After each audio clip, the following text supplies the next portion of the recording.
নমস্কার বন্ধু, আজকে ভিডিও আমি এখানেই শুরু করছি। দেখো, সকাল সকাল ওদের তুলে পুজো দিয়ে আমি এখন যাব নিচে।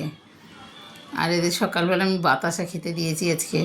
তাই বাতাসা দিলে পরে কী বলো তো, দুপুরবেলা অন্য খাবার দেবো, এবার রাত্রে আমি বিস্কিটটা খাইয়ে ঘুম পাড়াতে পারি। আমি দিনে 3বারই ওদের খাবার দেওয়া হয় আমার, না হলে আমি অতবার পারি না, যেটুকুনি পারি সেটুকুনি।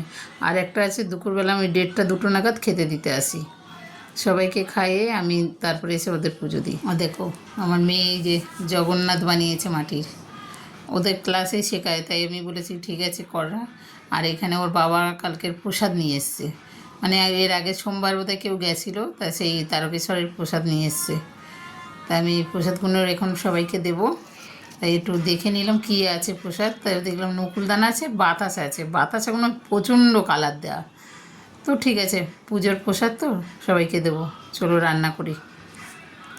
দেখো, ডালের বড়া করে তরকারি করেছি সকালে, এটা কাস্টমারকেও দেবো, নিজেরাও খাবো।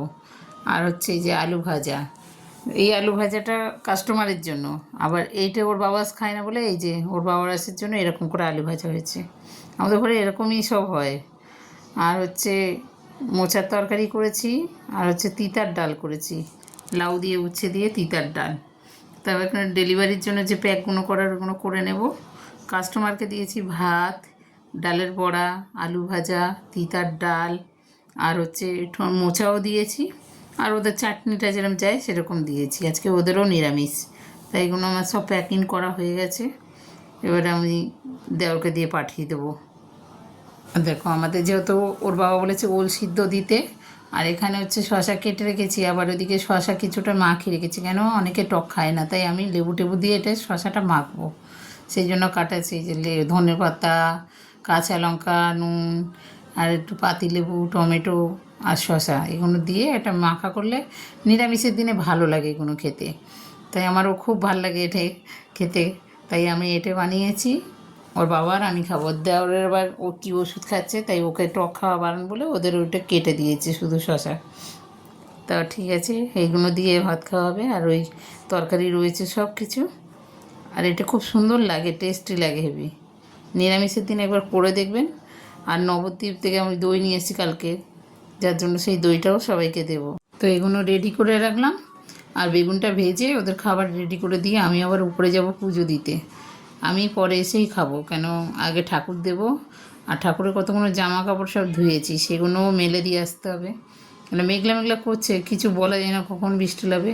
চলো দেখো, ঠাকুরের বাসনগুলো মেজে এখানে উবুড় করে দিয়েছি যাতে জলটা ছড়ে যায়। আর এই যে কাপড় জামাগুলো সব কেচে নিয়ে এসেছি, কেন ঠাকুরের জামা কাপড় আমি সপ্তাহে একদিন কাচি, তা অনেকগুলো জমে গেছে, ওই জন্য আমি এখন ধুয়ে দিলাম। দিয়ে এগুলো মেলে দিয়ে তারপরে আমি পুজোটা সারবো, সেরে তারপরে এবার নিচে যাব, কেন ওদের খেতে দিয়ে চলে এসেছি, পুজোটা দিয়ে আমিও খেতে বসে যাব। আর ঠাকুরের এই ছোটো ছোটো জামা কাপড় তো খুব ঝামেলা মেলার। আর দেখো, পুজোটা দেওয়া হয়ে গেল, এবারে আমি শান্তিভাবে নিচে গিয়ে কাজ করতে পারবো। তারপরে খেয়ে দিয়ে চলে আসলে অসুবিধা হয় না। তারপরে একটু বিশ্রাম নিই, তারপর আবার বিকেলে না একটু পরেই আবার রান্না করতে হবে, কেন ছোটো মেয়ে আবার এগুলো খাবে না, তার জন্য পনির বিরিয়ানি করতে বলেছে।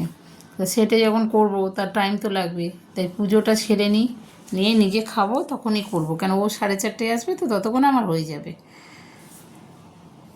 আর তার মধ্যে দেখো আবার মেঘ করে এলো, যখন খুশি বৃষ্টি নেমে যেতে পারে। এই একটা হয়েছে কি বলে তো, জামা কাপড়গুলো বারবার তুলতে হচ্ছে আর দিতে হচ্ছে, এই জন্য আমার ওখানে কাজে আবার কিছুটা লেট হয়ে যাচ্ছে। তো দেখো, আমার ঠাকুর পুজো পুরো কমপ্লিট।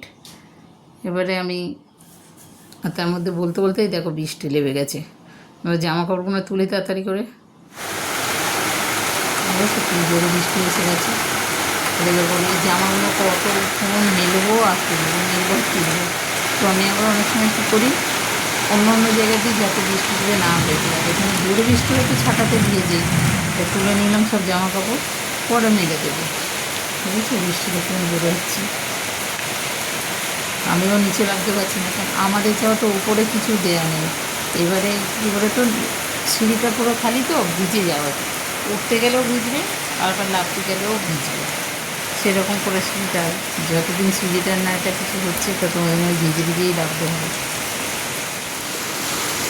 তো মাকে এখন ছাতাও আনা হয়নি পুরো। তো এগুলো সব পুড়িয়ে গাড়িয়ে তারপরে যাবো। চলো, দেখো একদিকে ভাত বসিয়ে দিয়েছি আর এদিকে বিরিয়ানিটাও হয়ে গেছে, কিন্তু মেয়েও চলে এসেছে, ছোটো মেয়ে। ভাতটা বসিয়েছি রাত্রের জন্য, রাত্রে আর ভাত করব না, আর বিরিয়ানি আর ওই ভাতের মধ্যে সবাইকে চালিয়ে দেবো। আবার সন্ধেবেলার জন্য একটু ময়দা মেখে রেখে দিয়েছি, ওটাকে একটু পরোটা মতন করে দেবো। তো ওই সোয়াবিন আছে, সোয়াবিন দিয়েই পনির মানে পরোটাটা বানাবো। আর এই যে আমার পনির বিরিয়ানি, মেয়ে আবার এইগুলোই খেতে ভালো লাগে, ভালোবাসে আর কি, তার জন্য আমাকে টুকটাক এগুলো করতে হয়। দেখো আমার বিরিয়ানিটা কেমন হয়েছে আপনারা কমেন্ট করবেন। নিরামিষ বিরিয়ানি বেশ ভালোই লাগে খেতে, আমিও মাঝে মাঝে এগুলো খাই। আর ও তো মানে হয় পোলাও আর না হলে বিরিয়ানি, নিরামিষের দিনে এই দুটো ওদেরকে দিতে হবে। তো চলো এবারে ওকে দিয়ে দিই, খেয়ে নিই।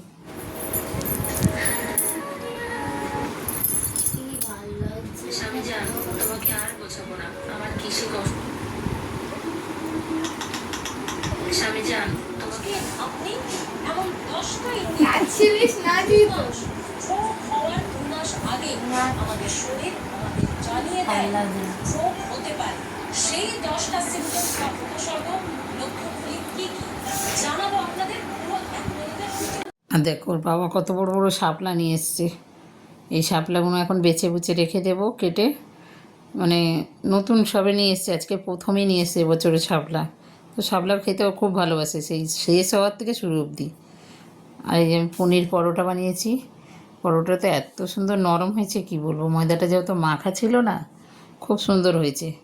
তো ঠিক আছে, আজকে ভিডিও আমি এখানে শেষ করছি। ভালো লাগলে কমেন্ট করো, শেয়ার করো, লাইক করো, সাবস্ক্রাইব করো। আর পরোটা এত সুন্দর নরম, এমনিই ছেড়ে যাচ্ছে।